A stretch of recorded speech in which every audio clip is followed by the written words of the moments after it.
Hello, children. Is it bedtime already? My goodness me, the day just flies by.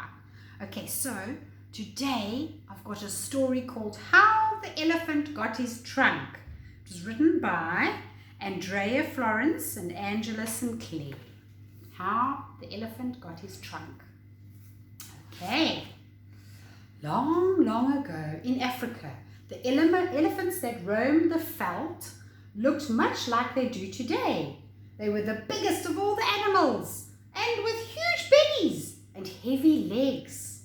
The elephants had enormous ears and two white tusks. But there was something quite different about the elephants all those many years ago. What was it? They did not have a long trunk. Instead, all the elephants had a little short and rather funny little nose. Can you see a short little funny nose? I mean, come on, that is so cute. Imagine if they were like that today. Feeding was a difficult task for such cumbersome creatures. They would have to bend down on their knees and eat the grass. Drinking was also not very easy. The elephants had to wade into the water and kneel down to quench their thirst.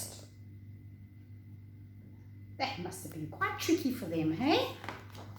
One day, the herd of elephants had wandered far in search of water.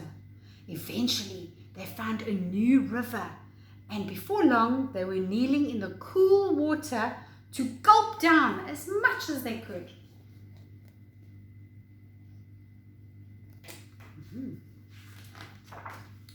What the elephants did not know was that the river was home to an old crocodile. The crocodile was big and strong and always hungry. When the crocodile saw these enormous creatures, he was very happy. Oh, one of those big animals would make a lovely meal, he thought as he swam slowly closer with only his eyes peering out the water. Oh, he's sneaky, eh? The elephants did not notice the greedy crocodile approaching.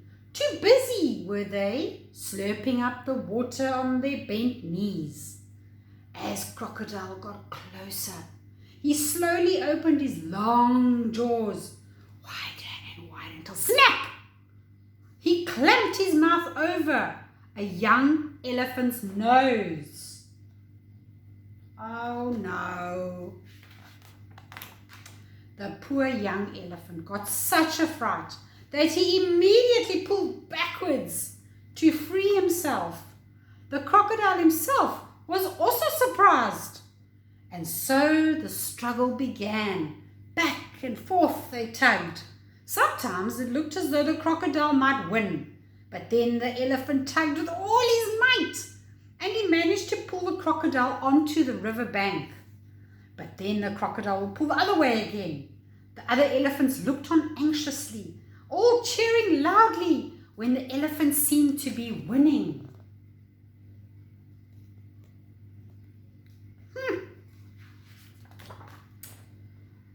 Soon a crowd of other animals gathered at the water. Monkeys, zebra, buck, warthog, flamingos and many more, all cheering. They were all cheering the elephant on because at one time or another they had all lost a friend to the jaw of that nasty crocodile. The sun was setting, and after struggling for many hours, the exhausted elephant made a final big tug and whoomp, landed on his bottom. He was free. The angry crocodile disappeared into the depths of the water. What's going to happen next? The animals on the river bank cheered and rejoiced, so happy that the young elephant was safe and that someone had finally beaten that ugly old croc. They looked very happy, eh? Okay. Eventually, when all the other animals had left, the tired young elephant noticed that the older elephants were whispering to each other. What up worriedly. His younger friends, on the other hand, were sniggering and laughing. His sore and throbbing nose was what they were all talking about. Can you see them all talking about him? Peering at his reflection in a puddle next to him, the elephant realized why they were making such a fuss. His nose had been stretched so long that it now looked like a snake. Sure.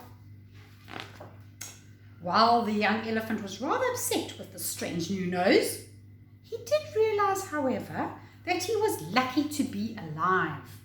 And so he decided there and then to make the best of his long and windy snout. What's he going to do? And that's exactly what he did. Soon it was the other elephants that were feeling sorry for themselves.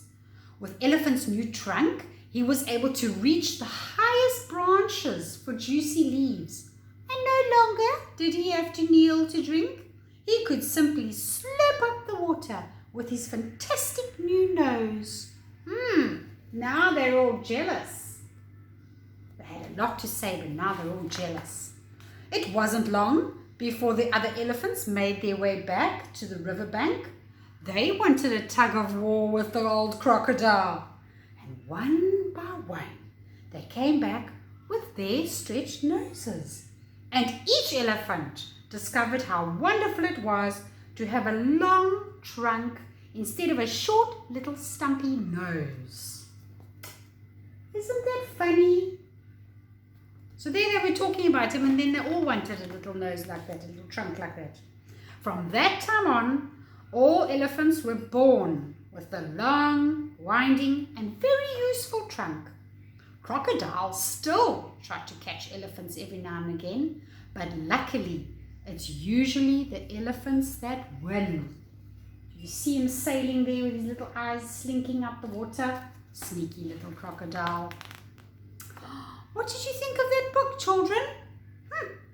Lovely little African folklore stories. Very nice. So there's lots of these books. There's another one here. I'm going to be reading this one for you for tomorrow night. Okay. You must sleep tight now, hey? Maybe you could dream about an elephant.